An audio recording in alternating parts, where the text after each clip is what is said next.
جھوٹ تو نہیں.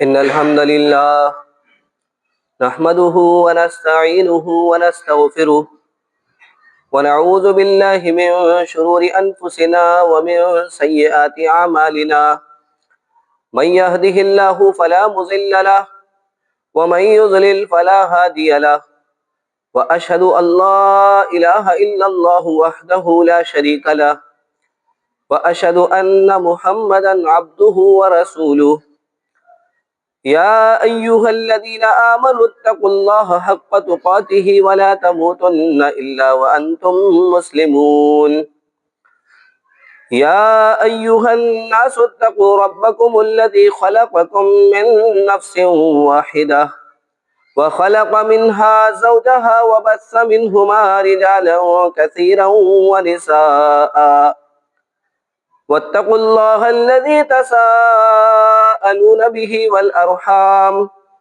إن الله كان عليكم رقيبا يا أيها الذين آمنوا اتقوا الله وقولوا قولا سديدا يصلح لكم أعمالكم ويغفر لكم ذنوبكم ومن يطع الله ورسوله فقد فاز فوزا عظيما أما بعد فإن خير الحديث كتاب الله وخير الهدي هدي محمد صلى الله عليه وسلم وشر الأمور محدثاتها وكل محدثة بدعة وكل بدعة ضلالة وفي رواية أخرى وكل ضلالة في النار.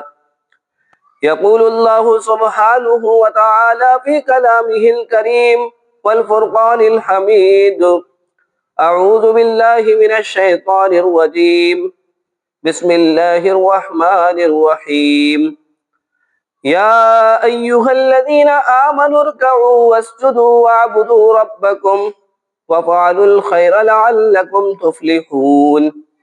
وقال تعالى قد أفلح المؤمنون الذين هم في صلاتهم خاشعون.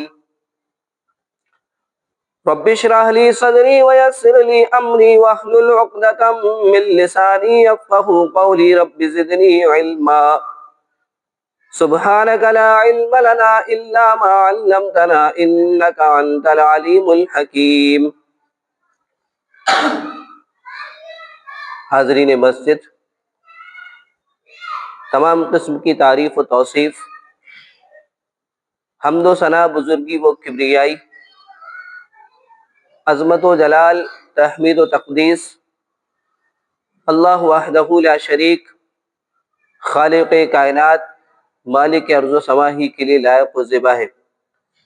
بے شمار درود و سلام ہو اللہ کے بھیجے گئے انبیاء و رسل پر، عموماً نبی کائنات احمد مجتبیٰ محمد مصطفیٰ ساقی کوثر، شافی اور محشر محمد الرسول اللہ صلی اللہ علیہ وسلم پر خصوصاً. اللہم صلی علی محمد وعلی آل محمد کما صلیت علی ابراہیم وعلی آل ابراہیم انک حمید مجید. اللہم بارک علی محمد وعلی آل محمد کما بارکت علی ابراہیم وعلی آل ابراہیم انک حمید مجید. حاضرین، اس ماہانہ پروگرام اور اجلاس میں میرے لیے اہل علم کی جانب سے جو عنوان منتخب کیا گیا ہے وہ ہے نماز، رسم یا روح. خطبہ مسنونہ کے بعد آپ کے روبرو قرآن مجید کی 2 آیتیں میں نے آپ کے سامنے تلاوت کی ہے. پہلے جو میں نے آیت آپ کے سامنے پڑھی وہ سورہ حج کی آیت نمبر 77 ہے، 77، اور اس کے بعد جو میں نے آیت مبارکہ آپ کے سامنے تلاوت کری وہ 18ویں پارے کی سورۃ المومنون کی ابتدائی 2 آیتیں ہیں۔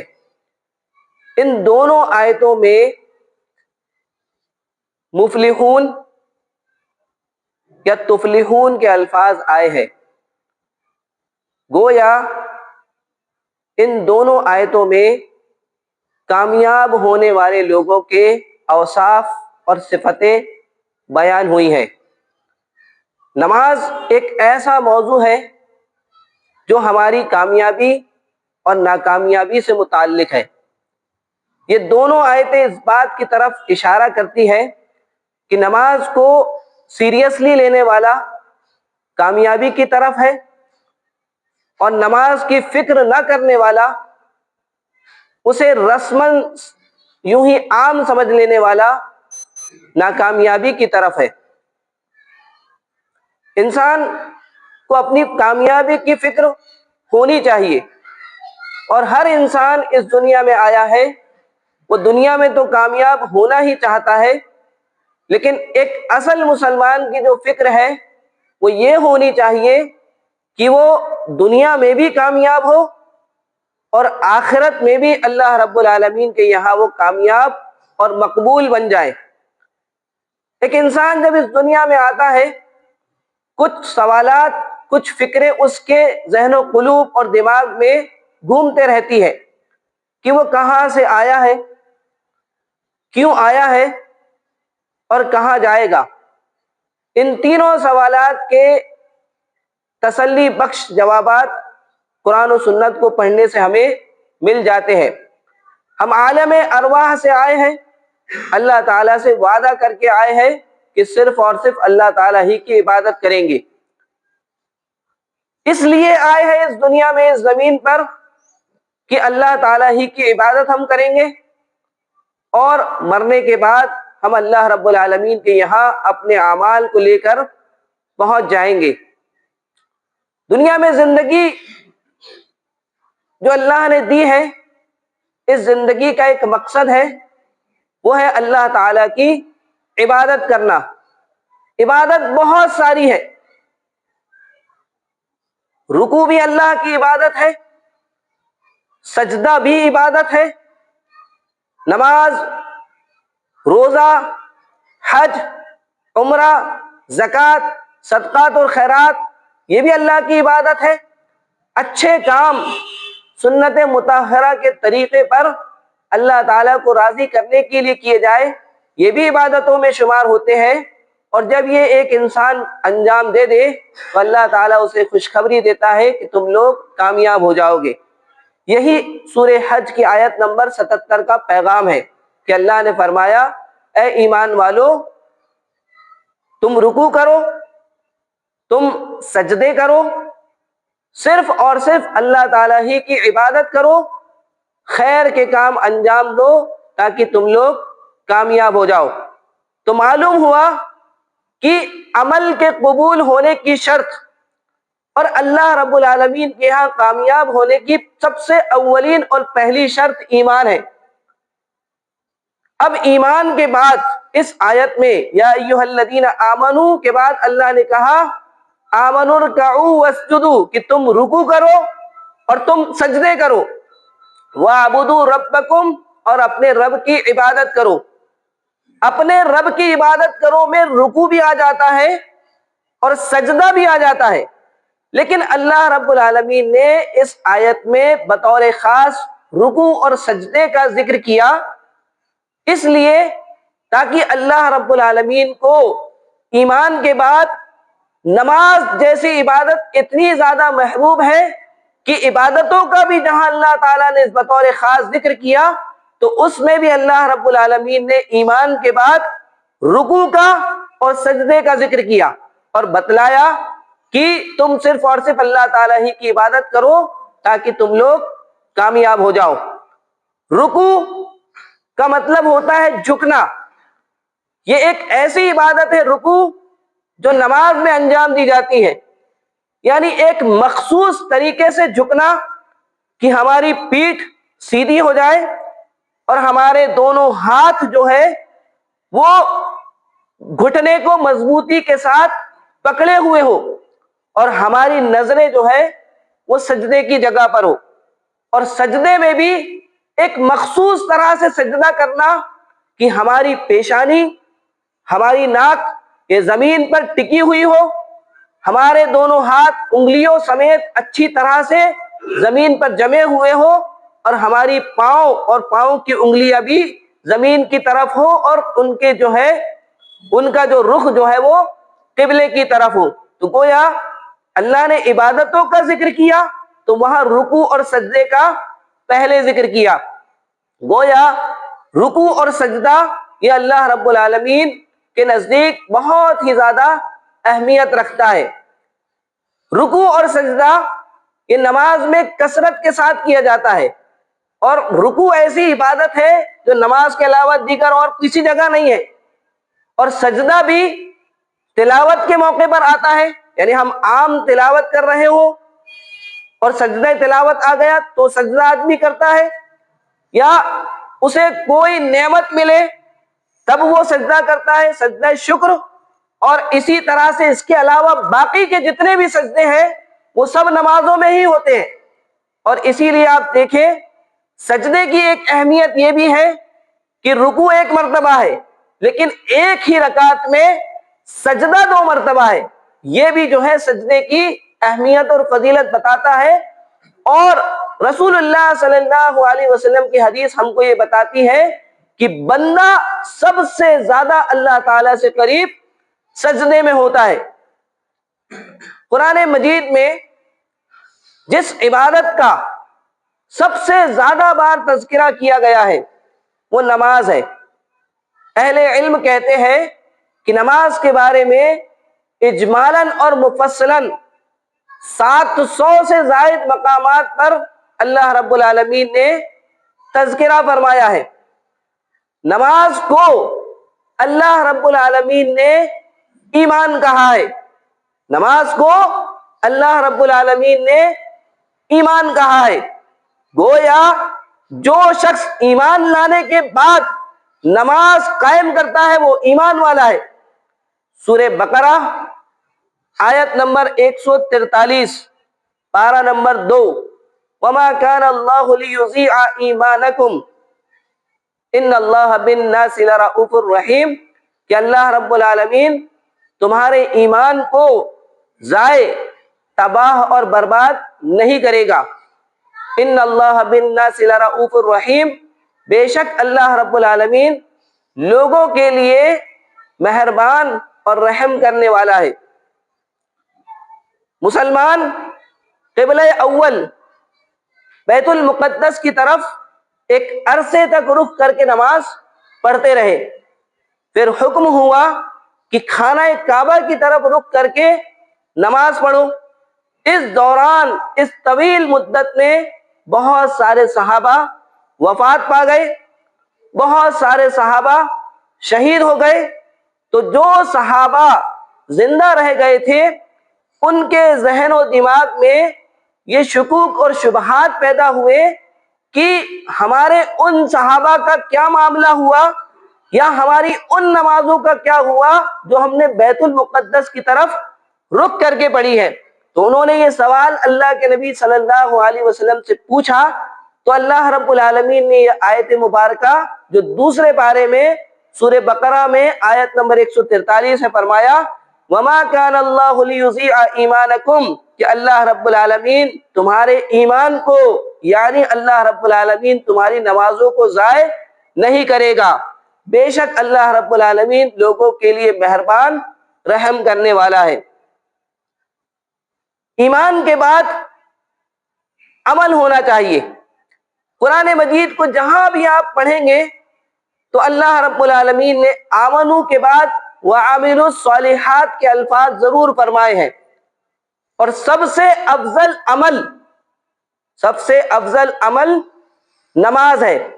قرآن مجید میں اللہ رب العالمین نے سورۃ البقرہ میں ارشاد فرمایا، ان الذین آمنوا وعملوا الصالحات واقاموا الصلاة وآتوا الزکاة لهم اجرهم عند ربهم ولا خوف علیہم ولا هم يحزنون کہ ایک تو آمنوا وعملوا الصالحات قرآن مجید میں بہت زیادہ مرتبہ ہے، اور جہاں آمنوا وعملوا الصالحات ہے وہیں اللہ رب العالمین نے قرآن مجید میں یہ بات بھی بتا دی کہ عمل صالحہ میں وعملوا الصالحات میں کس کا نمبر پہلے ہے. کیا فرمایا؟ ان الذین آمنوا وعملوا الصالحات واقاموا الصلاۃ، کہ جو لوگ ایمان لائے اور ایمان لانے کے بعد نیک عمل کیے. کون سا؟ وعملوا الصالحات واقاموا الصلاۃ، جنہوں نے نماز قائم کی اور زکوٰۃ دیتے رہے. لہم اجرہم عند ربہم، ان کا اجر و ثواب اللہ رب العالمین کے پاس محفوظ ہے. ولا خوف علیہم ولا هم يحزنون، قیامت کے دن نہ تو ان پر کوئی خوف ہوگا نہ ہی وہ غمگین ہوں گے. نماز ایک بڑی محبوب عبادت ہے، لہذا عبادت سب سے زیادہ اللہ رب العالمین کے مقرب بندے انجام دیتے آئے ہیں. مقرب بندوں سے مراد اللہ کے محبوب ترین بندوں کی جماعت انبیاء اکرام الصلاۃ والسلام علیہم اجمعین ہے. یہ نماز ادا کرتی تھی. ان کی شریعتوں میں بھی نماز تھی، کہیں رکعتیں مختلف تھی تو کہیں طریقہ مختلف تھا تو کہیں اوقات مختلف تھے، لیکن نماز عبادت جو ہے وہ پہلے کے نبی بھی انجام دے کر آئے ہیں. پہلے کے انبیاء کو نماز اتنی زیادہ محبوب تھی کہ وہ خود تو خود ادا کرتے ہی تھے اور دعا کرتے تھے کہ میری اولادیں بھی یہ نمازوں کو سیکھ جائے اور اس کی پابندی کرنے والے بن جائیں. پتہ یہ چلا کہ ہم کو بھی نماز سے محبت کرنی چاہیے، اور اتنی زیادہ محبت کرنی چاہیے کہ اس پر ہماری عملی مداومت اتنی زیادہ ہو کہ اس کو دیکھ دیکھ کر ہماری اولادوں کو بھی اس کی اہمیت اجاگر ہو جائے. سورہ ابراہیم کی آیت نمبر 40 ہے. ابراہیم علیہ السلام نے اللہ تعالیٰ سے دعا کی، رب اجعلنی مقیم الصلاۃ ومن ذریتی ربنا وتقبل دعا، کہ اے میرے پروردگار تو مجھے نماز کو قائم کرنے والا بنا دے. ومن ذریتی، اور میری آل اولاد میری نسل در نسل کو بھی نماز قائم کرنے والا بنا دے. ربنا وتقبل دعا، اور اے میرے پروردگار تو میری دعا کو قبول فرما. سورہ ابراہیم کی اس آیت نمبر 40 سے جو بات ہمیں پتہ چلتی ہے وہ یہ ہے کہ ابراہیم علیہ السلام خود بھی نماز قائم کرتے تھے، اپنی اولادوں کے لیے بھی نماز کو قائم کرنے کی اللہ تعالیٰ سے دعا کرتے تھے. اور ایک بڑا باریک نقطہ اس آیت مبارکہ میں بیان کیا گیا کہ جو شخص نماز قائم کرتا ہے اور نماز کے لیے اپنے گھر والوں کی طرف بھی توجہ دیتا ہے، اللہ تعالیٰ اس کی دعاؤں کو قبول فرماتا ہے. اب ابراہیم علیہ السلام کی اولاد کون ہے؟ اسماعیل علیہ السلام ہے. سورہ مریم کو آپ پڑھیں گے، وَاذْكُرْ فِي الْكِتَابِ اسماعیل، کی اس کتاب میں اسماعیل علیہ السلام کو بھی یاد کرو، ان کا تذکرہ کرو. وَكَانَ يَأْمُرُ أَهْلَهُ بِالصَّلَاةِ وَالزَّكَاةِ وَكَانَ عِندَ رَبِّهِ مَرْضِيًّا، کہ اسماعیل علیہ السلام اپنے گھر والوں کو نماز کا حکم دیتے تھے، زکوٰۃ کا حکم دیتے تھے. ابراہیم علیہ السلام نے دعا کی، ان کی دعا قبول ہوئی، بیٹے اسماعیل ہوئے اور اسماعیل بھی نماز کے پابند بنے، اور انہوں نے بھی اپنے گھر والوں کو حکم دیا کہ نماز پڑھو اور زکوٰۃ دو.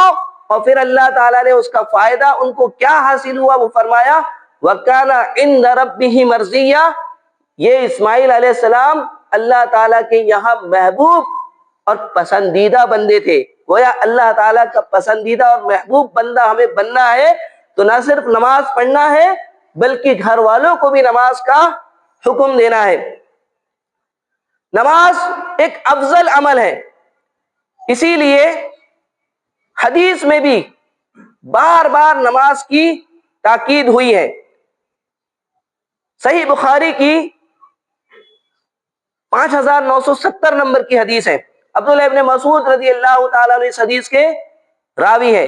وہ کہتے ہیں کہ اللہ کے نبی صلی اللہ علیہ وسلم سے پوچھا گیا، ای العمل احب الی اللہ عز وجل، کہ اللہ کے نبی صلی اللہ علیہ وسلم آپ ہم کو بتلائیے کہ اللہ تعالیٰ کے نزدیک سب سے زیادہ افضل عمل کون سا ہے. تو اللہ کے نبی صلی اللہ علیہ وسلم نے ارشاد فرمایا، الصلاۃ علی وقتہا. کیا فرمایا؟ سب سے افضل عمل کے بارے میں جب پوچھا گیا تو فرمایا کہ نماز کو اس کے وقت پر ادا کرنا۔ نماز کو اس کے وقت پر ادا کرنے سے مراد یہ ہے کہ نماز کا جو وقت ہے اس میں اس کو ادا کر دیا جائے۔ دوسرا یہ کہ نماز کو اس کے افضل اور اول وقت میں ادا کیا جائے۔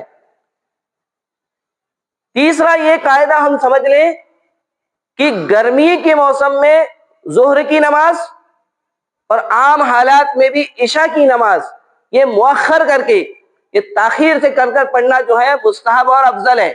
اس کے علاوہ جتنی بھی نمازیں ہیں وہ تمام کی تمام نمازیں اول وقت میں ہی ادا کی جائے گی۔ پھر پوچھا کہ اس کے بعد کون سا عمل ہے؟ تو فرمایا ثم بر الوالدین، اپنے ماں باپ کے ساتھ اچھا سلوک کرنا۔ ثم ایو، پھر پوچھا گیا کہ پھر اس کے بعد کون سا افضل عمل ہے؟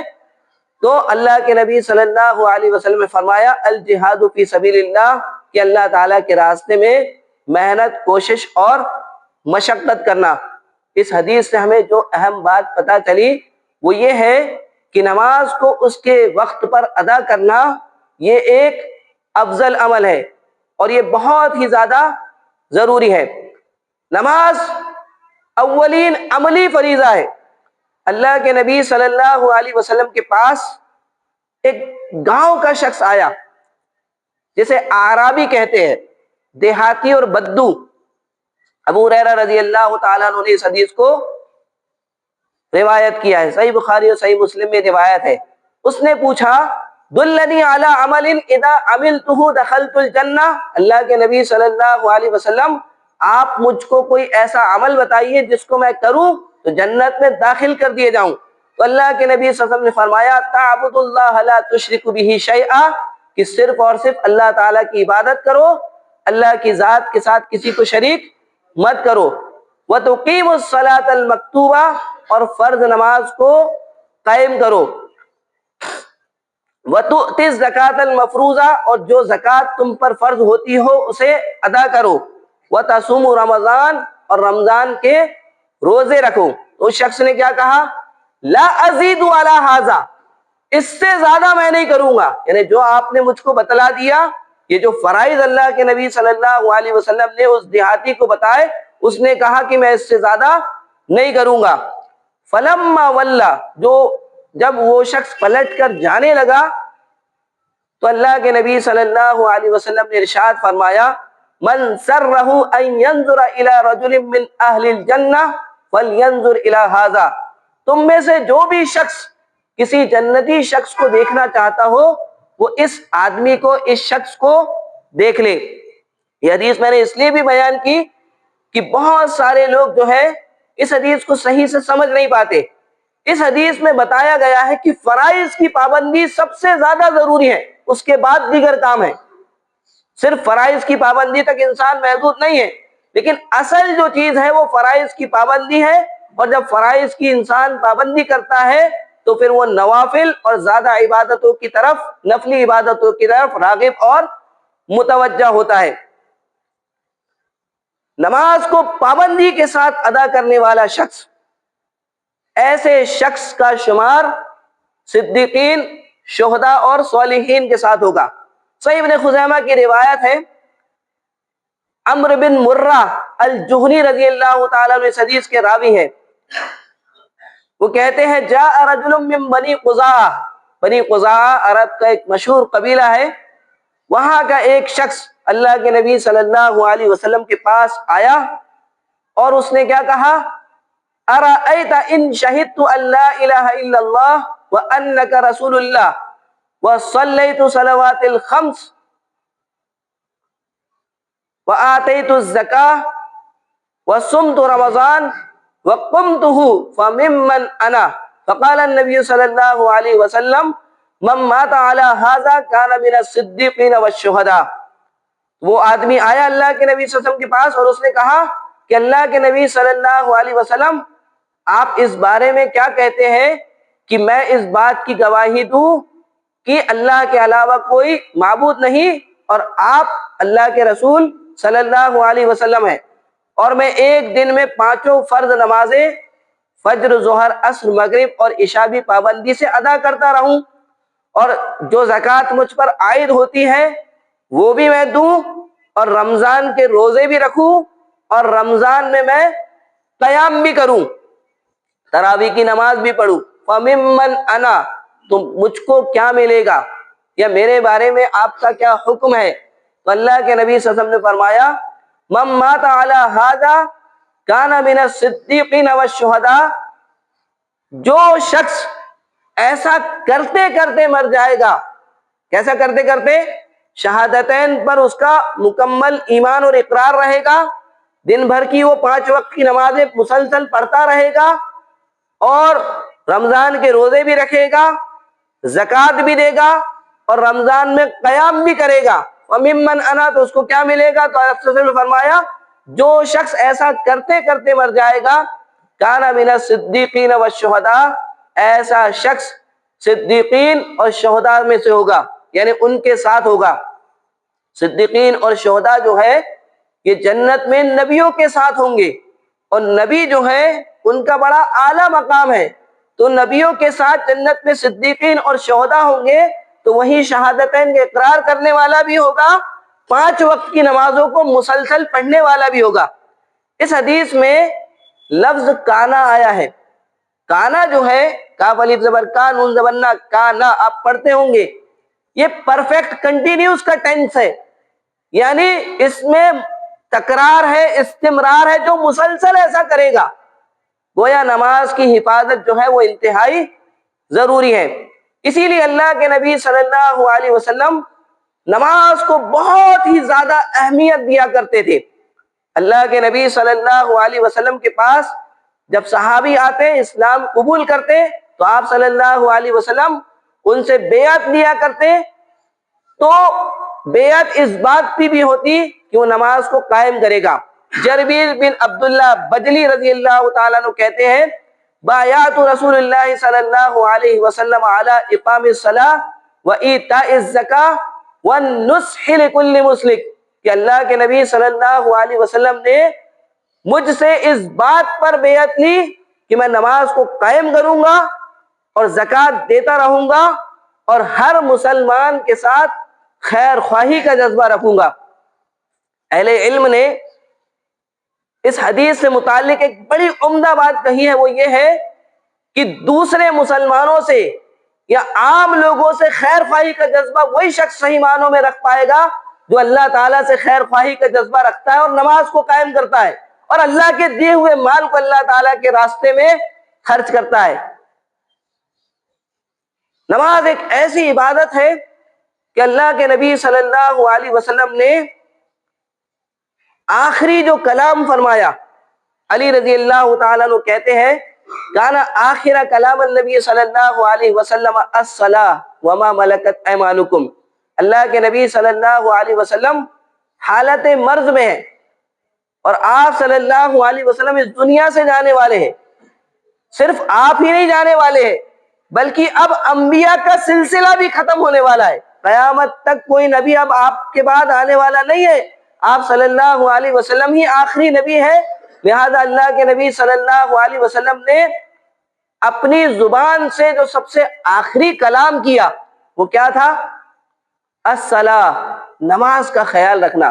اللہ کے نبی صلی اللہ علیہ وسلم کا سر مبارک عائشہ صدیقہ رضی اللہ تعالیٰ عنہ کی گود میں ہے، اور اللہ کے نبی صلی اللہ علیہ وسلم کیا کہہ رہے ہیں؟ الصلاۃ، نماز کا خیال رکھنا، وما ملکت ایمانکم، تمہارے انڈر میں، تمہاری سرپرستی میں، تمہارے گھر والوں میں، تمہارے غلاموں میں، تمہارے نوکر چاکروں میں جتنے لوگ آتے ہیں ان کے حقوق کا خیال رکھنا، ایک بات یہ، دوسرا یہ کہ ان کو بھی نماز کا پابند بنانا۔ یہ اللہ کے نبی صلی اللہ علیہ وسلم کا آخری قول تھا کہ جو حکم تھا امت کے لیے، اور اللہ کے نبی صلی اللہ علیہ وسلم نے جو آخری عمل کیا وہ مسواک تھا۔ اللہ کے نبی صلی اللہ علیہ وسلم نے آخری جو عمل کیا وہ مسواک تھا، اور آپ جانتے ہیں کہ مسواک کا تعلق جو ہے وہ منہ کی صفائی سے ہے، اور منہ کی صفائی کا اللہ کے نبی صلی اللہ علیہ وسلم نے اس لیے حکم دیا کہ آدمی جب نماز کے لیے کھڑا ہو تو اس کا منہ پاک اور صاف رہے۔ آج آپ دیکھیے کیسے ہم نے اللہ کے نبی صلی اللہ علیہ وسلم کے اس پیغام کو بھلا دیا ہے۔ کچی پیاز کھانا تو یہ دور کی بات ہے، گٹکا اور بیڑی اور پتہ نہیں کیا کیا خراب خراب غلیظ اور جو ہے بیہودہ گندی گندی چیزیں جو ہے کھا کر ہم اللہ تعالیٰ کے سامنے کھڑے ہوتے ہیں۔ اس کا یہ مطلب میں نہیں کہا کہ نماز کو ہی نہیں آؤ، بلکہ اس کا یہ مطلب ہے کہ منہ کی پاکی اور صفائی جو ہے کتنی زیادہ اہم اور ضروری ہے۔ نماز کی حفاظت کرنے والے کے لیے اللہ کے نبی صلی اللہ علیہ وسلم نے نور، برہان اور قیامت سے نجات کی خوشخبری دی ہے۔ وَمَن لَّمْ يُحَافِظْ عَلَيْهَا، اور جو شخص نماز کی حفاظت نہیں کرتا ہے، لم يكن له نور ولا برہان ولا نجا، اور جو نماز کی حفاظت نہیں کرتا ہے نہ تو اس کے لیے نور ہے، نہ ہی اس کے لیے برہان ہے، اور نہ ہی اس کے لیے نجات ہے۔ یہ نور، برہان اور نجات کیا ہے؟ نور سے کہتے ہیں کہ اس کو ایک روشنی ملے گی، ایسی روشنی ملے گی کہ اس روشنی کی بنا پر وہ پل صراط کو پار کر لے گا۔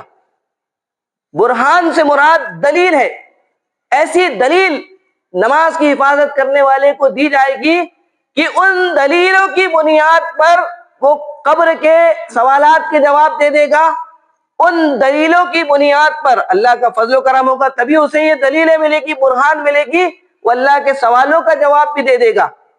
ولا نجاح، اور جو حفاظت نہیں کرتا اس کے لیے نجات نہیں ہے۔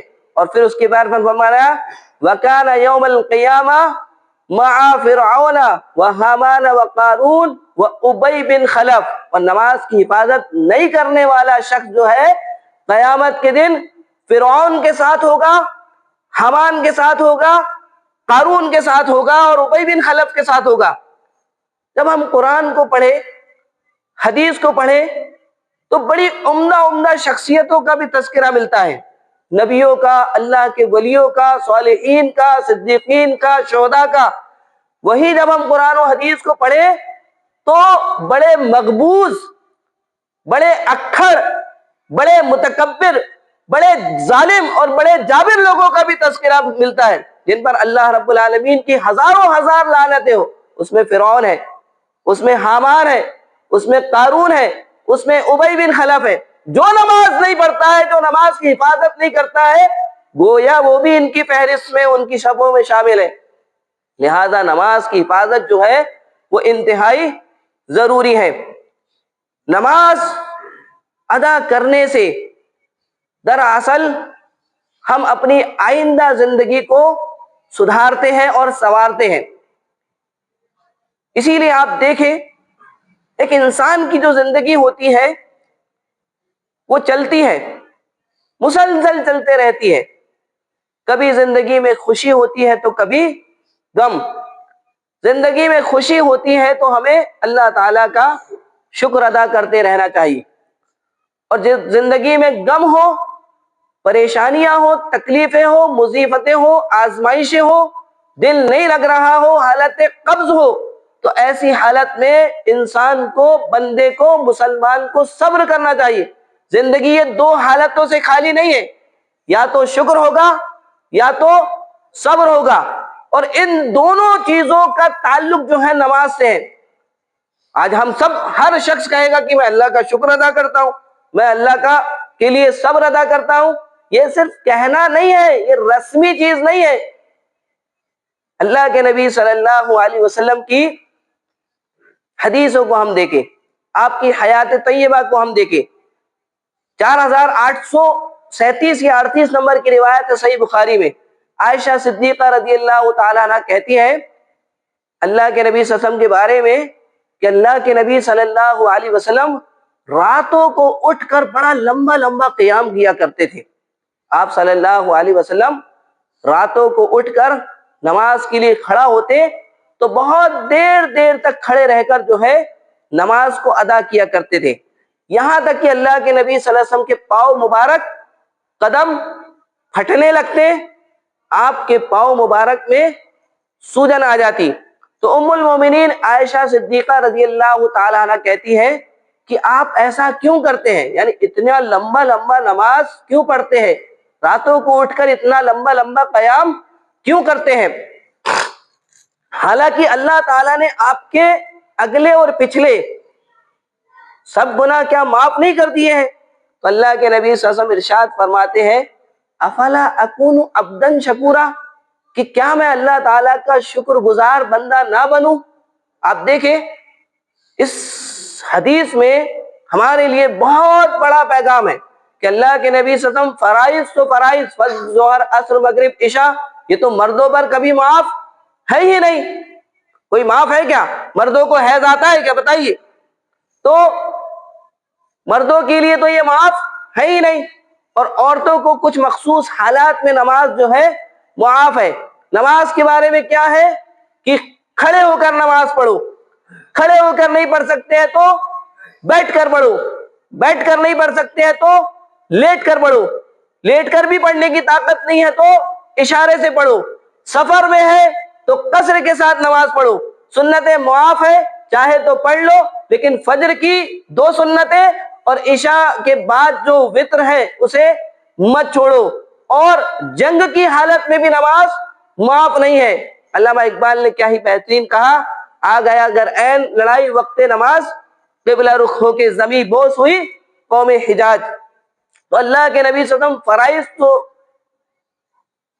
فرض ہے، اس سے بھی بڑھ کر جو ہے نوافل اور تہجد کی ادائیگی کرتے تھے، اور اس کے سبب کیا بتایا کہ میں ایسا اس لیے کرتا ہوں تاکہ میں اللہ تعالیٰ کا شکر گزار بندہ بن جاؤں۔ یعنی جو یہ چیزیں پڑھتا ہے، نماز کو لمبی کرتا ہے اور تہجد کی نماز ادا کرتا ہے، مطالبہ اصل جو ہے وہ پہلے فرائض کا ہے۔ تو اگر ہم صحیح معنوں میں فرائض ادا کرتے ہیں، 5 وقت کی نمازوں کی حفاظت کرتے ہیں، تو ہم شکر گزار بندے ہیں، ورنہ شکر گزاری نہیں ہو رہی ہے۔ اور پریشانی کی حالت میں، مصیبت کی حالت میں، رنج و غم کی حالت میں، گھر میں کوئی ٹینشن ہو جائے، کاروبار نہ چلے، قرض میں ڈوب گیا ہو، دل نہ لگ رہا ہو، ٹینشن بہت زیادہ ہو، ایسی حالت میں صبر نہیں کرتا تو وہ بھی صحیح معنوں میں مومن نہیں ہے۔ قرآن مجید میں صبر کے بارے میں ایک بڑی عمدہ بات بیان فرمائی اللہ تعالیٰ نے، آپ نے بار بار یہ آیت مبارکہ سنی ہوگی، یا ایھا الذین آمنوا استعینوا بالصبر والصلاۃ، کہ اے وہ لوگوں جو ایمان لائے ہو، تم صبر اور نماز کے ذریعے سے اللہ تعالیٰ کی مدد حاصل کرو۔ ان اللہ مع الصابرین، بے شک اللہ رب العالمین صبر کرنے والوں کے ساتھ ہے، یعنی اللہ کی مدد اور نصرت ان لوگوں کو حاصل ہوتی ہے جو صبر کرنے والے ہیں۔ اس آیت میں جو بڑا باریک علمی نقطہ ہے وہ یہ ہے کہ اللہ نے پہلے آمنوا استعینوا کے بعد کہا کہ مدد چاہو، ایمان والوں مدد چاہو، کس کے ذریعے سے؟ بالصبر والصلاۃ، پہلے صبر کا ذکر ہوا پھر صلاح کا ذکر ہوا۔ اہل علم کہتے ہیں کہ صحیح معنوں میں نماز وہی ادا کر سکتا ہے جس کے اندر صبر کی طاقت، صلاحیت اور قوت ہو۔ جو شخص صبر نہیں کر سکتا ایسا شخص نماز بھی صحیح معنوں میں ادا نہیں کر سکتا۔ اسی لیے پہلے جو ہے صبر کا ذکر کیا گیا۔ معلوم ہوا کہ چاہے ہم خوشی کی حالت میں ہو، چاہے ہم غم کی حالت میں ہو، اللہ کا شکر ادا کرنا ہے، صبر ادا کرنا ہے۔ شکر کا تعلق بھی نماز سے ہے، صبر کا تعلق بھی نماز سے ہے۔ جو نماز ادا کرتا ہے وہ اللہ کا شاکر بندہ ہے، جو صبر کے ساتھ نماز ادا کرتا ہے وہ صبر کرنے والا، اللہ تعالیٰ کی مدد ایسے شخص کے ساتھ شامل حال ہے۔ نماز کے فضائل بے شمار ہیں۔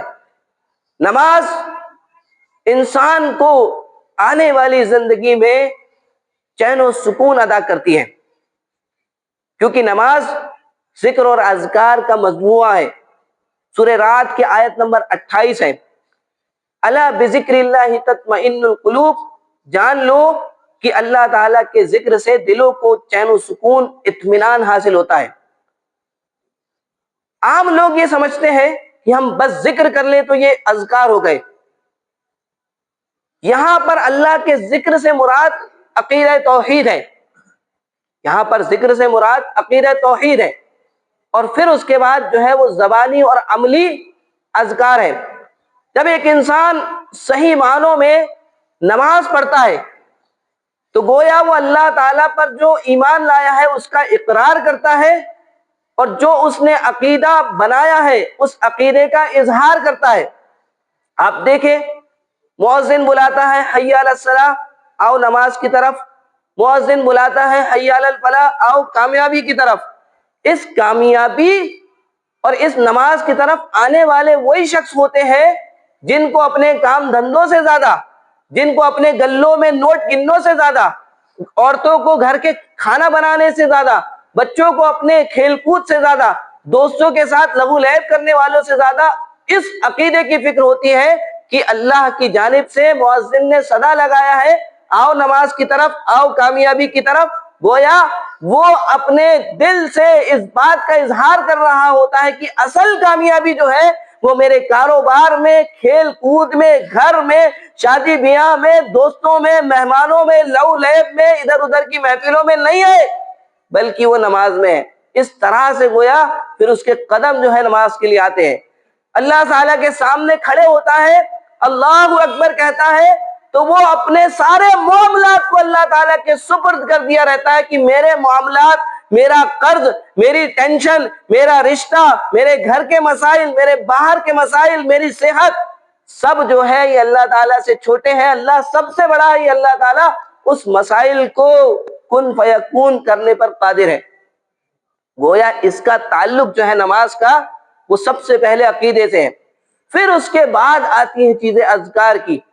آج ہمارے یہاں نماز کو رسم ایسے بنا لیا گیا ہے کہ ہم کوئی 10 سال سے، کوئی 5 سال سے، کوئی 15 سال سے، کوئی 20 سال سے، کسی کی تو عمر 70 سال ہو گئی، 60 سال سے نماز پڑھتا ہوا آ رہا ہے، لیکن اس کو نماز میں کیا پڑھا جاتا ہے، کیوں پڑھا جاتا ہے، کیسے پڑھا جاتا ہے نہیں پتا ہوتا ہے۔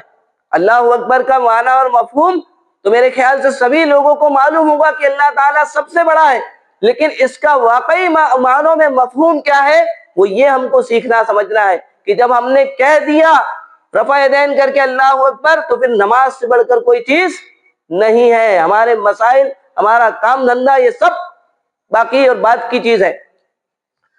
آپ دیکھیں کہ کیسی ہم نے نماز کی درگتی بنا دی ہے، کیسے ہم نماز سے دور ہو چکے ہیں، نماز صرف رسم اور ایک فارمیلٹی بن کر رہ گئی ہے کہ بس کر لیا جائے، ہو جائے، یہ ٹینشن اور بلا ٹلے، یہ نہیں ہے۔ نماز اصل میں ایک حقیقت ہے جو انسان کو اپنی حقیقت بتاتی ہے کہ تم تکبر مت کرنا، اللہ تعالیٰ کے سامنے تواضع اختیار کرو، اللہ ہی کے سامنے جھکنے والے بنو، اللہ ہی کے سامنے سجدہ کرنے والے بنو، وہیں اپنی ناک اور پیشانی اور اپنے مسائل کو رکھنے والے بنو۔ کتنے ایسے لوگ ہیں جن کو نماز کی دعائیں یاد نہیں ہیں، جو تکبیرات انتقال ہوتی ہے، انتقال کا کیا مطلب ہوتا ہے، تکبیرات انتقال وہ کیوں کہا جاتا ہے یہ نہیں پتا، تکبیر تحریمہ کا مطلب کیا ہوتا ہے ان کو یہ نہیں پتا۔ کتنے ایسے لوگ آپ میں سے ہوں گے جن کو یہ نہیں پتا سمیع اللہ لمن حمیدہ، کہ جب امام سمیع اللہ لمن حمیدہ کہتا ہے تو اس کا کیا مطلب ہوتا ہے؟ اس کا مطلب یہ ہوتا ہے سمیع اللہ، اللہ تعالیٰ نے سن لیا، لمن حمیدہ، جس نے اللہ تعالیٰ کی تعریف کی۔ تو ہم نماز میں اللہ تعالیٰ کی کتنی تعریفیں کرتے ہیں، لیکن جب مفہوم معنی پتہ رہے گا تو صحیح معنوں میں ہم اس تک پہنچ جائیں گے۔ اہل علم کہتے ہیں جنہوں نے قرآن و حدیث کو اختصار کے ساتھ جمع کیا کہ تکبیر تحریمہ کے بعد تقریباً 10 دعائیں ہیں، کتنی؟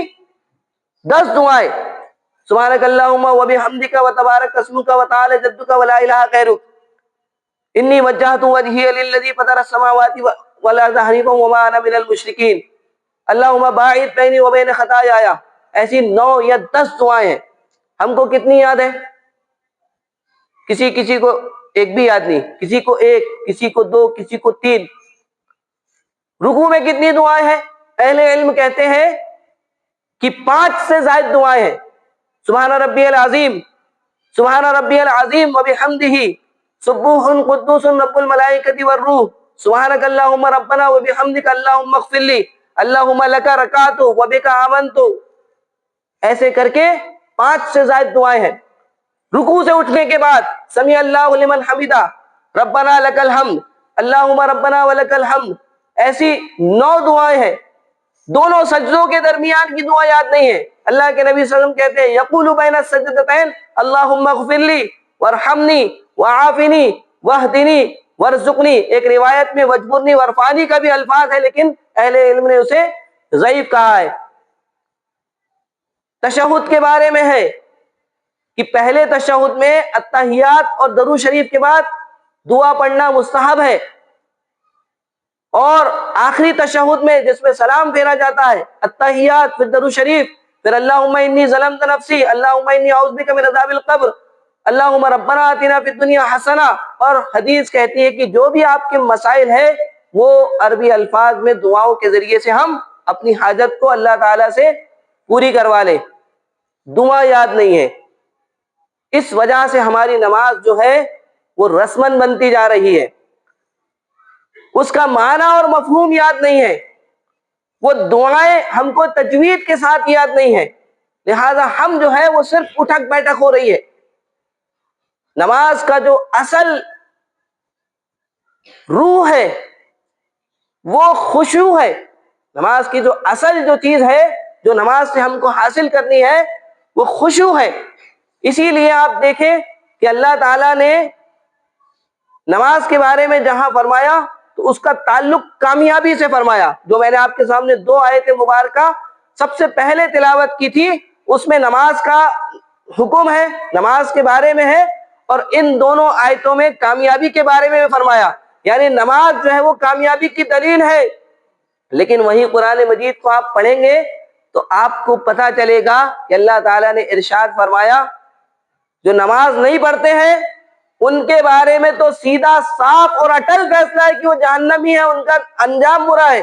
قرآن مجید کو آپ پڑھو، فَخَلَفَ مِن بَعْدِهِمْ خَلْفٌ أَضَاعُوا الصَّلَاةَ وَاتَّبَعُوا الشَّهَوَاتِ فَسَوْفَ يَلْقَوْنَ غَيًّا.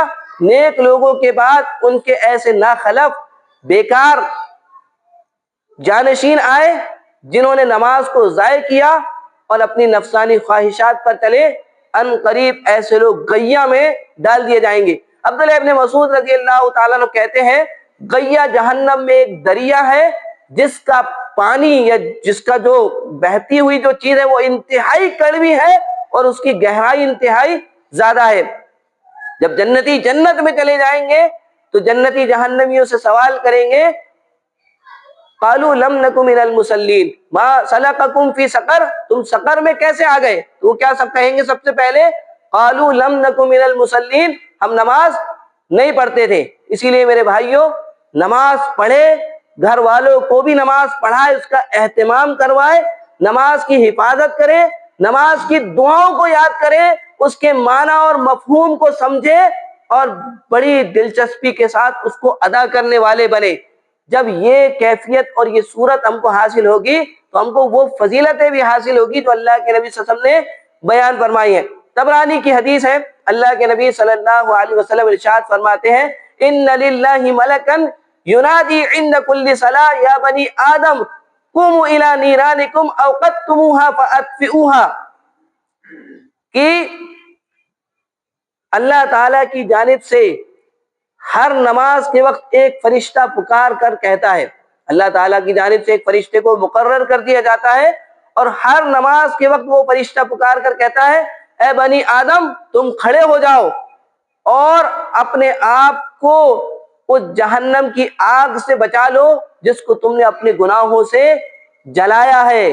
آدمی جو ہے اپنے گناہ کی وجہ سے جہنم میں جانے والا بنتا ہے، لیکن جب وہ گناہ کے کفارے کے لیے نماز کو ادا کرتا ہے تو گویا وہ جہنم کی آگ کو بجھا رہا ہوتا ہے. اسی لیے نماز کی حفاظت، نماز کی ادائیگی کی طرف سب سے زیادہ توجہ دی گئی. کچھ نمازی ایسے بھی ہیں جو نماز تو پڑھتے ہیں لیکن ان کو بھی ویل کی، ان کو بھی جہنم کی خطرناک وادی کی وعید دھمکی دی گئی ہے. آپ نے پڑھا ہے فَوَيْلٌ لِّلْمُصَلِّينَ الَّذِينَ هُمْ عَنْ صَلَاتِهِمْ سَاهُونَ، تو ویل ہے ان نمازیوں کے لیے جو اپنی نمازوں میں ساہون کرتے ہیں. ساہون سے مراد، اب آپ دیکھیے نماز بھی پڑھ رہے ہیں، جہنم کی سزا بھی ان کو سنائی گئی ہے. کیوں؟ کیونکہ وہ ساہون میں شامل ہے. ساہون سے مراد اہل علم کہتے ہیں کہ نماز کو اس طرح سے نہیں پڑھا جس طرح سے اسے پڑھنا چاہیے تھا. کس طرح سے پڑھنا چاہیے تھا؟ صحیح بخاری کی حدیث ہے، کیا حدیث ہے؟ صلو کما رأیتمونی اصلی، کہ نماز کو تم اس طرح سے پڑھو جس طرح سے تم نے مجھے نماز پڑھتے ہوئے دیکھا ہے. اس میں سب آ گیا، نماز میں ساہون سے مراد یہ ہے کہ نماز آدمی سستی اور کاہلی کے ساتھ پڑھے. پڑھنا تھا ظہر کی نماز، ظہر کے وقت میں، عصر کے بعد اس کی نماز چل رہی ہے. فجر پڑھنا تھا کب؟ سورج نکلنے سے پہلے، وہ ظہر کے ساتھ یا اٹھ کر 9-10 بجے نماز پڑھ رہا ہے. مغرب کی اس کو جماعت کے ساتھ فوراً سورج ڈھلنے کے ساتھ جماعت کے ساتھ پڑھنا تھا، عشاء کے بعد پڑھ رہا ہے. اس کو کہتے ہیں نماز میں سستی کرنا. نماز میں ساہون سے مراد یہ بھی ہے کہ نماز کے ارکان اور واجبات کو صحیح ڈھنگ سے ادا نہیں کرنا. بہت سارے آپ دیکھیں حدیث ہے نا، کانا یرفع یدیہ حذو منکبیہ اذا افتتح الصلاۃ. عبداللہ ابن عمر رضی اللہ تعالیٰ عنہ راوی، صحیحین کی روایت ہے کہ اللہ کے نبی صلی اللہ علیہ وسلم نماز میں رفع یدین کرتے تو کہاں تک ہاتھ اٹھاتے؟ کاندھے تک. آپ دیکھیں کوئی بندوق چلا رہا ہے، کوئی صحیح سے ہاتھ نہیں اٹھا رہا ہے، کوئی اٹھا ہی نہیں رہا ہے، تو یہ نماز میں ساہون ہے. نماز میں سستی اور کاہلی جو ہے یہ منافقت کی علامت ہے. نماز میں سستی اور کاہلی یہ منافقت کی علامت ہے. اسی لیے آپ دیکھیں سورہ نساء آیت نمبر 142 5واں پارہ، وَإِذَا قَامُوا إِلَى الصَّلَاةِ قَامُوا كُسَالَىٰ يُرَاءُونَ النَّاسَ وَلَا يَذْكُرُونَ اللَّهَ إِلَّا قَلِيلًا. کہ جب یہ منافقین نماز کے لیے کھڑے ہوتے ہیں تو سستی اور کاہلی کے ساتھ کھڑے ہوتے ہیں. یراؤن الناس، ان کی ایک نیت، اللہ نے ان کی نیت دل کے بھید کو لوگوں کے سامنے بیان کیا. یراؤن الناس، لوگوں کو دکھا دکھا کر نماز پڑھتے ہیں. ولا یذکرون اللہ الا قلیلا، اور اللہ تعالیٰ کا ذکر بڑا ہی تھوڑا کرتے ہیں. آپ اسی لیے دیکھیں منافق کو جو ہے فجر اور عشاء کی نماز جو ہے وہ سب سے زیادہ بھاری پڑتی ہے. کیوں؟ کیونکہ وہ رات کے اندھیرے میں پڑھی جاتی ہے. آج بھی کتنا ہی زیادہ اجالا کیوں نہ کر دیا جائے، لیکن رات کا جو فطری اور نیچرل اندھیرا ہے وہ اندھیرا ہی رہتا ہے. تو منافق پر جو ہے وہ عشاء اور فجر کی نماز سب سے زیادہ بھاری پڑتی ہے. تو ہم کو ایسی نماز پڑھنی ہے جیسی نماز اللہ کے نبی صلی اللہ علیہ وسلم نے مالک بن حویرث رضی اللہ تعالیٰ عنہ کو بتلائی تھی، اپنے صحابہ کو سکھلائی تھی. یہی وہ نماز ہے جو اصل میں کامیابی دے گی. تو اب تک ہم نے سنا کہ نماز ایمان ہے، نماز عمل صالح ہے، نماز افضل عمل ہے. نماز جو ہے وہ انبیاء نماز کے لیے دعائیں کرتے تھے. نماز جو ہے اس کی ہمیشگی اختیار کرنا ضروری ہے.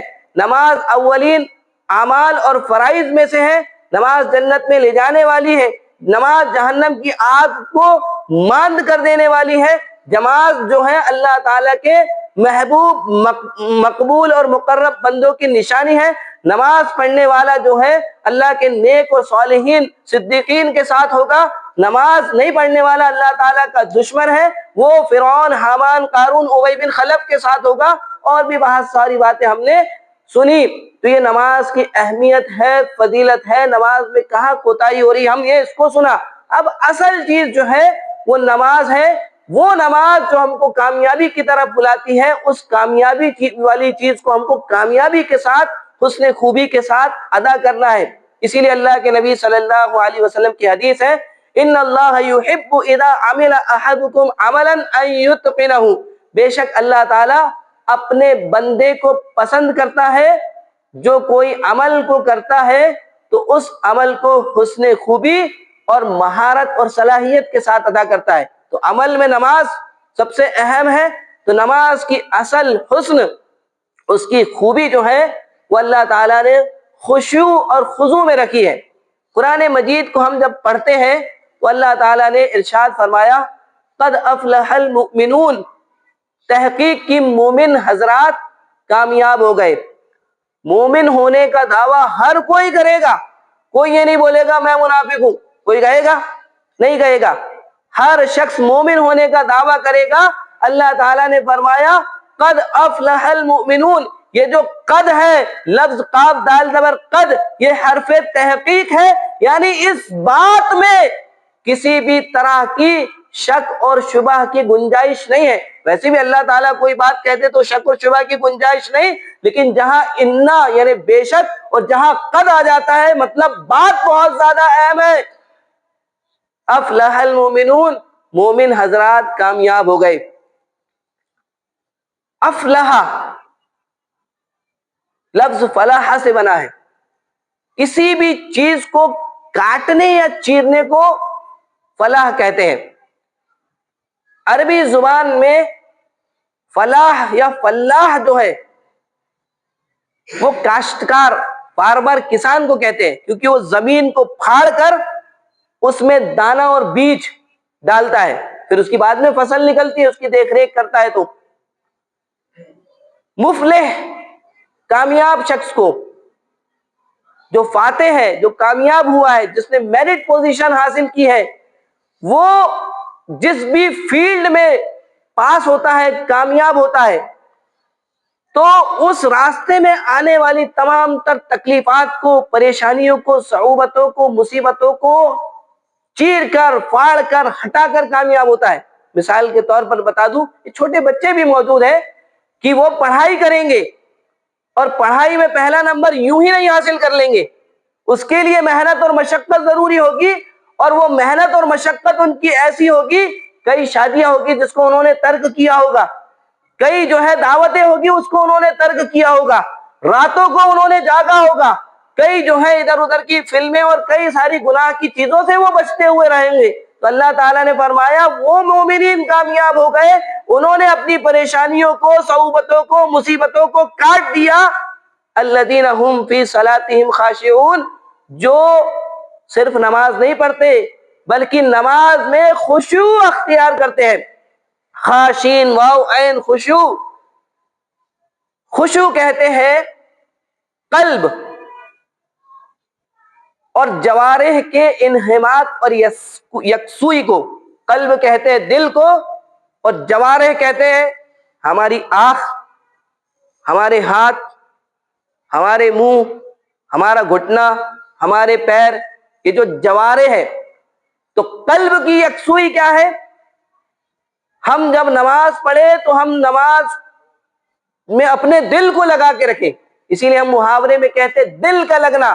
تو یہ دل کا لگنا نماز میں ہونا بہت زیادہ ضروری ہے۔ ایسا نہ ہو کہ آدمی نماز میں اور دیکھ رہے کہ گراہک آیا کہ نہیں آیا، نہیں، آدمی نماز میں اور وہ اپنی پریشانیوں میں گھوما اور پھرا رہے، نہ دعا کی فکر ہے، نہ اس کو قرآن سننے کی لذت ہے۔ آپ دیکھیں آج ہمارے یہاں ہوتا ہے، آپ سنے ہوں گے کہ امام صاحب نے نماز لمبی کر دی، یا 2-4 منٹ لیٹ ہو گئے، یا قرآن اس کا اچھا نہیں لگ رہا ہے۔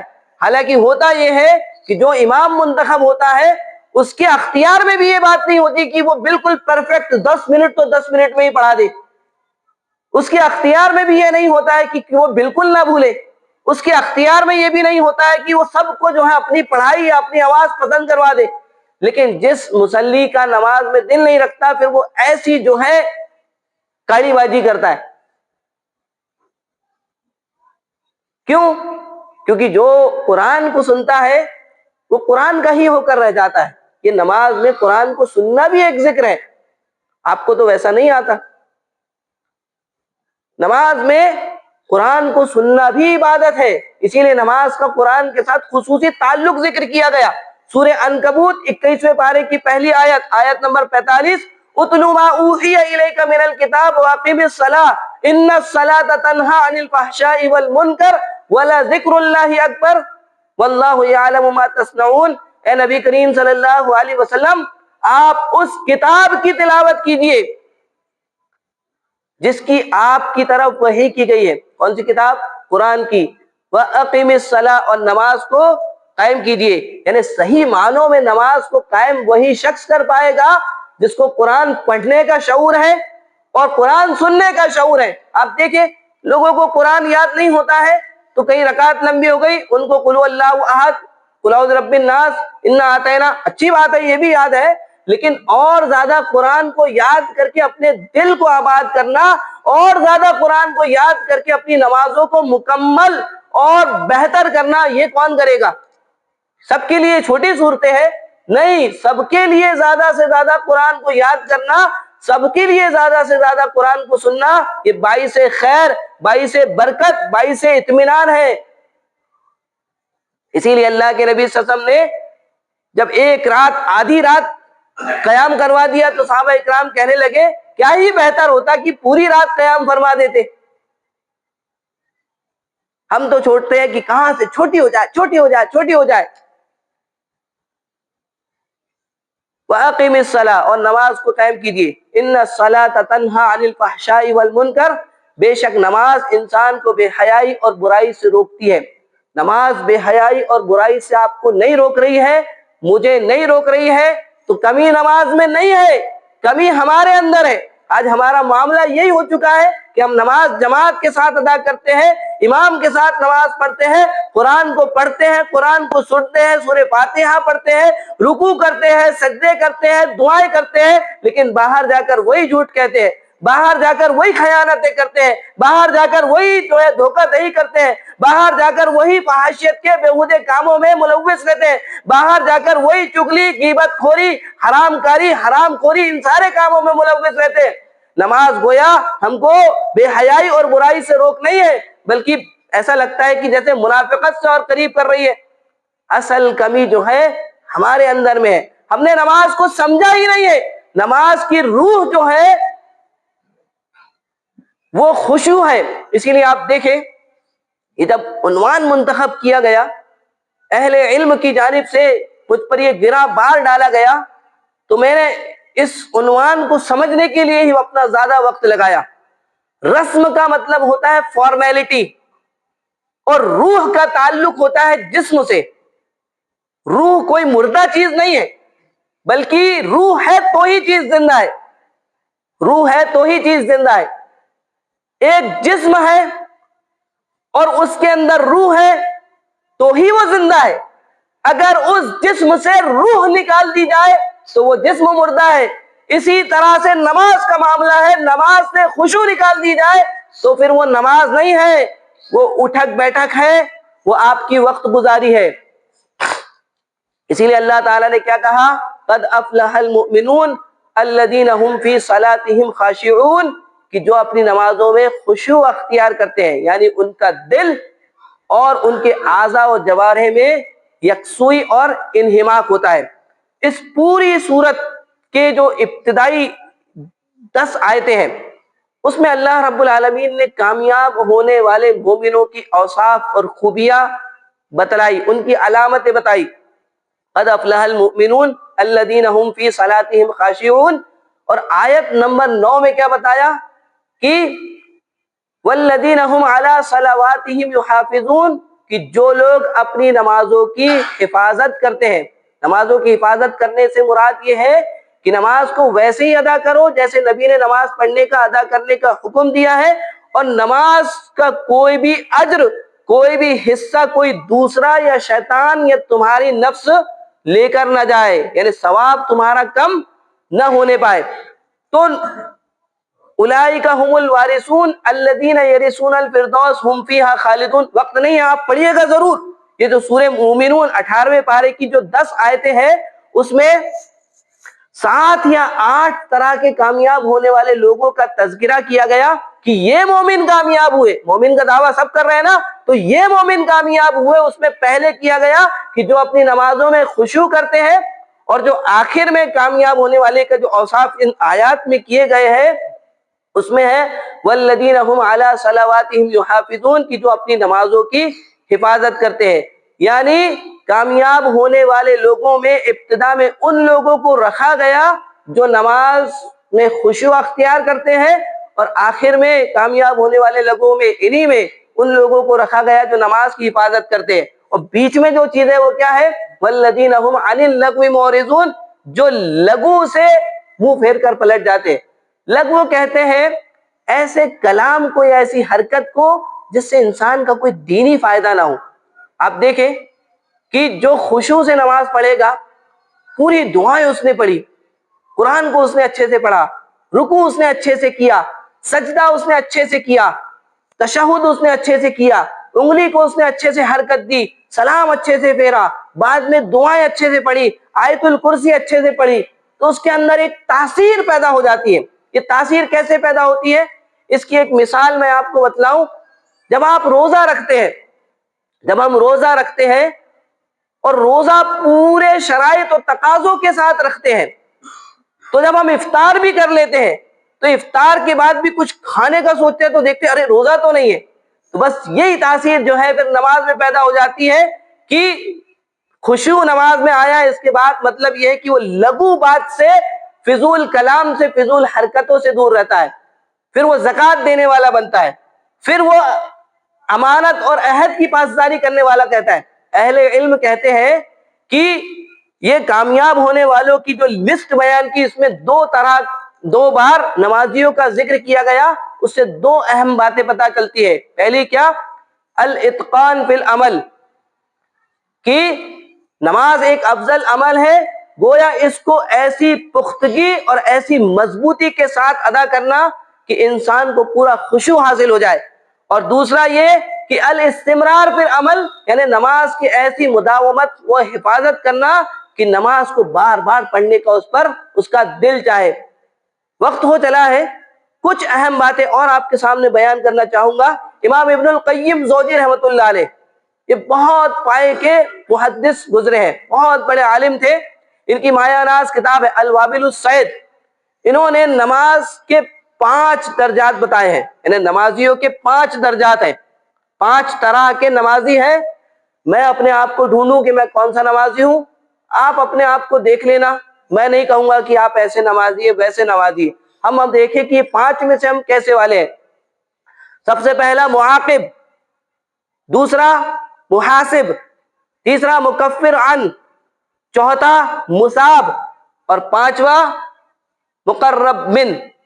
یہ 5 طرح کے نمازی ہیں۔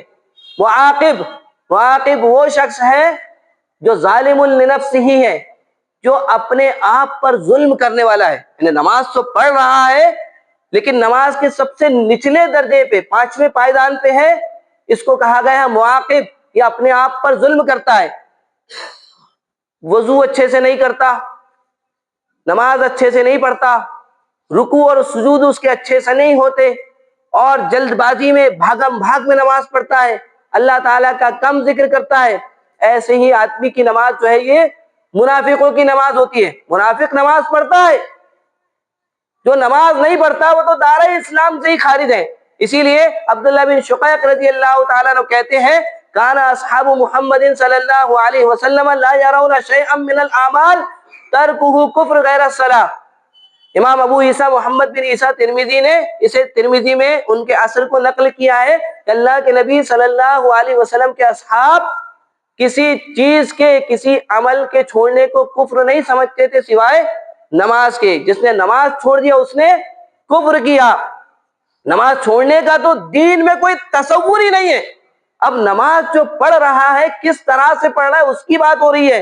تو ان نماز پڑھنے والوں میں سب سے آخری درجے کا جو نمازی ہے وہ معاقب ہے، جو اپنے آپ پر ظلم کرنے والا ہے۔ وضو جلد بازی میں کر لیا، رکوع جلد بازی میں کر لیا، سجدے صحیح سے نہیں کیا، ارکان اور واجبات اور حدود کو صحیح سے نہیں پڑھا، دعائیں اس کو یاد نہیں ہیں، چھوڑ پکڑ کرا، یہ اصل میں منافق ہے۔ اللہ کے نبی صلی اللہ علیہ وسلم نے اس کو کیا کہا؟ ارجع فصل فإنک لم تصل، واپس جا کے دوبارہ سے نماز پڑھو کیونکہ تمہاری نماز نہیں ہوئی ہے۔ ایسے آدمی کو اللہ تعالیٰ سزائے دے گا، اسی لیے اس کو معاقب کہا گیا۔ اسی لیے اپنی نمازوں کو درست کرنے کی ضرورت ہے۔ دوسرا ہے محاسب، ایسا شخص جو وضو اچھے سے کرتا ہے اور نماز کے ارکان، نماز کے حدود، نماز کے واجبات کو بھی اچھی طرح سے کرتا ہے، نماز میں خشوع کو اختیار کرنے کی بہت کوشش کرتا ہے، لیکن شیطان کا وسوسہ جو ہے وہ اسے گھیر لیتا ہے۔ آپ کو پتا ہے نا، شیطان انسان کا سب سے بڑا دشمن ہے، اور شیطان نے اللہ تعالیٰ سے وعدہ کیا ہے میں آگے سے بھی آؤں گا اور پیچھے سے بھی آؤں گا، دائیں سے بھی آؤں گا اور بائیں سے بھی آؤں گا۔ آگے سے آنے سے مراد یہ ہے کہ میں اس کو آخرت کے بارے میں شکوک اور شبہات میں مبتلا کروں گا۔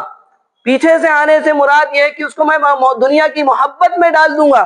دائیں سے مراد یہ ہے کہ میں اس کو دکھاوے میں مبتلا کر دوں گا، اور بائیں سے مراد یہ ہے میں اسے بدعت و خرافات میں مبتلا کر دوں گا۔ تو نماز ہو یا دیگر عبادت ہو، شیطان انسان کو بہکانے کی، بھڑکانے کی، وساوس میں مبتلا کرنے کی بھرپور کوشش کرتا ہے۔ لہٰذا جب نماز میں وسوسے آئے تو اعوذ باللہ من الشیطان الرجیم کہہ کر کر کے شیطان کو بھگا دینا چاہیے۔ تو یہ جو محاسب ہے، اس کو نماز میں وسوسے آتے ہیں تو پھر یہ وسوسوں میں ہی ڈوب کر رہ جاتا ہے۔ ایسے شخص کو اللہ تعالیٰ چاہے تو عذاب دے، چاہے تو معاف کر دے، چاہے تو اللہ تعالیٰ عذاب دے کر اسے معاف کر دے، اسی لیے اس کو محاسب کہا گیا ہے۔ اور امام ابن القیم زوجی رحمۃ اللہ علیہ نے یہ کوئی بات اپنے من سے نہیں کہہ دی، ساری باتیں جو ہے حدیث کے مطابق ہے، اسی لیے حدیث میں ہے ینظر فی صلاتہ، اس کی نماز کو دیکھو۔ جب سب سے پہلے نماز کے بارے میں قیامت کے دن سوال ہوگا، اس کے فرائض میں خشوع اور خضوع کی کمی اور کوتاہی ملے گی، تو اللہ تعالیٰ کہے گا ینظر فی صلاتہ، اس کی نماز کو دیکھو، یعنی دیگر نمازوں کو، نماز اور چیزوں کو دیکھو۔ فَإِن صَلُحَتْ فَقَدْ أَفْلَحَ، اگر وہ درست ہوئی تو وہ کامیاب ہوگا، وَإِن فَسَدَتْ فَقَدْ خَابَ وَخَسِرَ، اور اگر اس میں بھی نقص نکلا تو وہ نقصان اٹھانے والا ہوگا اور ناکامیاب ہوگا۔ تیسرا ہے مکفر عن، ایسا شخص ہے جو نماز قائم کرتا ہے، اچھی طرح سے وضو کرتا ہے، اچھی طرح سے نماز کے ارکان، واجبات، حدود کو ادا کرتا ہے، اور شیطان اس کو وسوسے میں مبتلا کر دینا چاہتا ہے لیکن شیطان کو بھی وہ پچھاڑ دیتا ہے، گویا یہ شیطان سے جہاد کرتا ہے اور اس جہاد میں وہ پار پا جاتا ہے۔ اسی لیے میں نے آپ کے سامنے صحیح بخاری کی کتاب البر وصلہ کی حدیث پڑھی تھی، عبداللہ ابن مسعود رضی اللہ تعالیٰ عنہ اس حدیث کے راوی تھے کہ نماز کو اول وقت میں ادا کرنا اس لیے افضل عمل ہے، جہاد سے بھی افضل عمل، کہ آدمی نماز پڑھتا رہتا ہے تو نماز خود بذات ایک جہاد ہے، کیونکہ شیطان سے اس کی لڑائی ہوتی رہتی ہے۔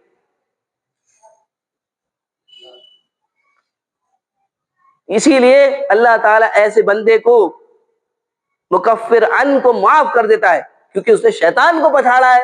شیطان کو پچھاڑ دینا ہی سب سے بڑا عذاب، سب سے بڑا جہاد ہے اور سب سے بڑی کامیابی ہے۔ آج ہمارا جو ہے یہ کوشش کیسی ہے کہ ہم پہلی ہی ٹیپ میں شیطان ہم کو فیل کر دیتا ہے۔ کہاں جا رہے ہو نماز پڑھنے، کہاں اٹھ رہے ہو، دیکھ نہیں رہے ٹھنڈی ہے، وہاں مؤذن کہہ رہا ہے الصلاۃ خیر من النوم، کہ نماز جو ہے وہ نیند سے بہتر ہے۔ شیطان تم کو کہتا ہے سو جا سو جا سو جا، رات میں سلا دیتا ہے پیٹ تھپ تھپا کے، اور صبح جو ہے کان میں پیشاب کر کے نکل لیتا ہے۔ چوتھا شخص ہے مصاب، جس کو اجر و ثواب سے نوازا جائے گا، جس نے وضو بھی اچھی طرح سے کیا، نماز کے واجبات، فرائض، حدود، ارکان سب اچھے طرح سے کیے، نماز پڑھتے پڑھتے پڑھتے پڑھتے ایسا اپنے آپ کو اس نے پریپیئر کر لیا اور ایسا اپنے آپ کو اس نے تیار کر لیا کہ شیطان تو اب ایسے نمازی کے پاس آنے سے ہی گھبراتا ہے، وہ تو پہلے جیت گیا نا۔ تو اللہ تعالیٰ ایسے نمازی کو ثواب سے بھی نوازے گا۔ یہی ہے اصل جو نماز کے فائدے، نماز کی بشارتیں، نماز کے کرم، نماز کی جو ہے برکتیں، ایسے ہی لوگ کو مصاب جن کو کہا گیا ان کو حاصل ہوتی ہے۔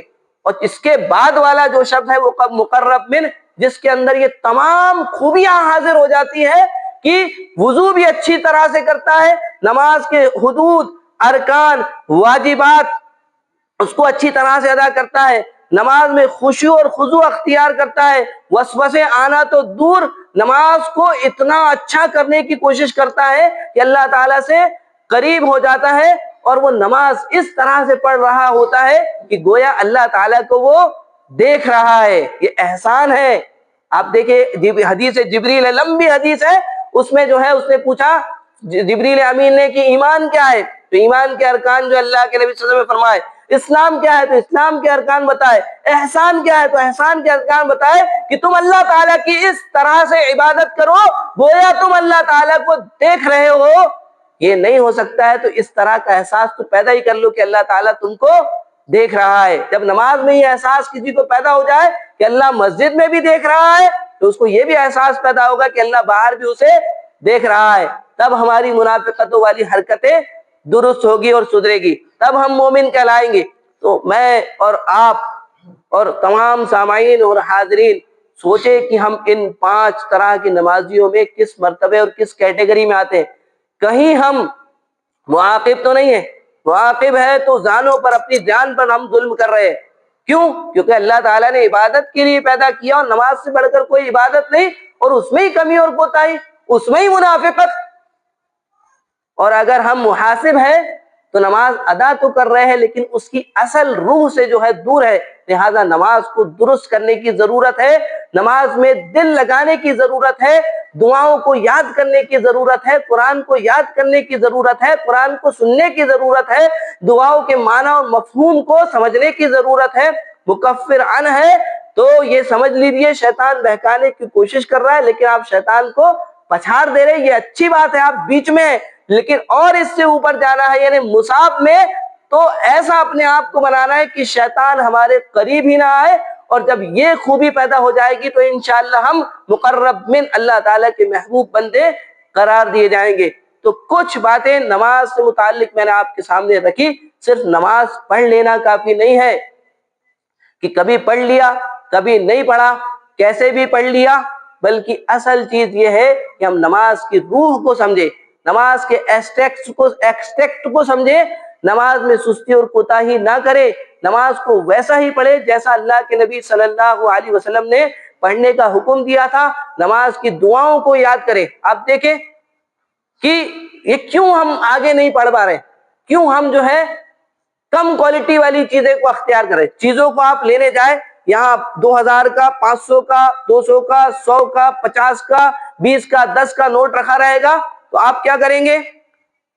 پورے اٹھا لیں گے یا زیادہ بڑا والا اٹھائیں گے۔ لیکن نماز کے معاملے میں ہوتا ہے جو سب سے والا ہلکا والا ہے وہ والا دے دو، نہیں، پورے اٹھاؤ، پورا جتنا اجر و ثواب ہے سب سمیٹ لو۔ نمازیوں کے لیے اللہ نے خوب برکتیں، خوب بشارتیں سنائی ہیں، اور نماز پڑھنے والا جنتی ہے، اس سے بڑھ کر اور کوئی چیز نہیں۔ جو میں نے خطبہ مسنونہ کے بعد آپ کے سامنے آیت مبارکہ رکھی، اس میں کیا تھا؟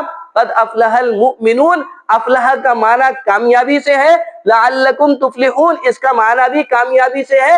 گویا نماز کو صحیح معنوں میں ادا کرنے والا، اس کے فرائض، واجبات، ارکان، تقاضوں، شروط کو ادا کرنے والا یہ شخص جنتی ہے، اور جنت میں جانا یہ سب سے بڑی کامیابی ہے۔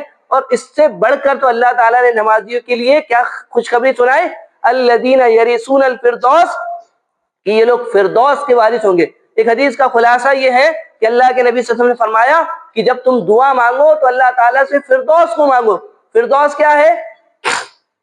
سب سے اعلیٰ اور عمدہ کیٹیگری کی جنت ہے۔ تو ہم اللہ تعالیٰ سے جنت الفردوس کا مطالبہ کرتے ہیں، اور اللہ تعالیٰ نے جن تقاضوں کا، جن چیزوں کا ہم سے مطالبہ کیا ہے اس پر اچھی طرح سے عمل کرنے کا وعدہ کرتے ہیں اور کوشش کرتے ہیں۔ اللہ تعالیٰ ہم تمام لوگوں کو نماز کا صحیح معنوں میں پابند بنا دے، نماز کے ارکان، واجبات، فرائض، شروط، حدود کا اچھی طرح سے پابند بنا، نماز سے محبت کرنے والا بنا، نماز کی خصوصی پابندی کرنے والا بنا، ہر طرح کے نفاق سے ہماری حفاظت فرما۔ رب العالمین جب تک اس دنیا میں رکھ، حالت ایمان پر رکھ، ہم ہمارا خاتمہ فرما، حالت ایمان پر فرما۔ رب العالمین ہم تمام حاضرین کو بنا حساب و کتاب جنت میں داخلہ عطا فرما۔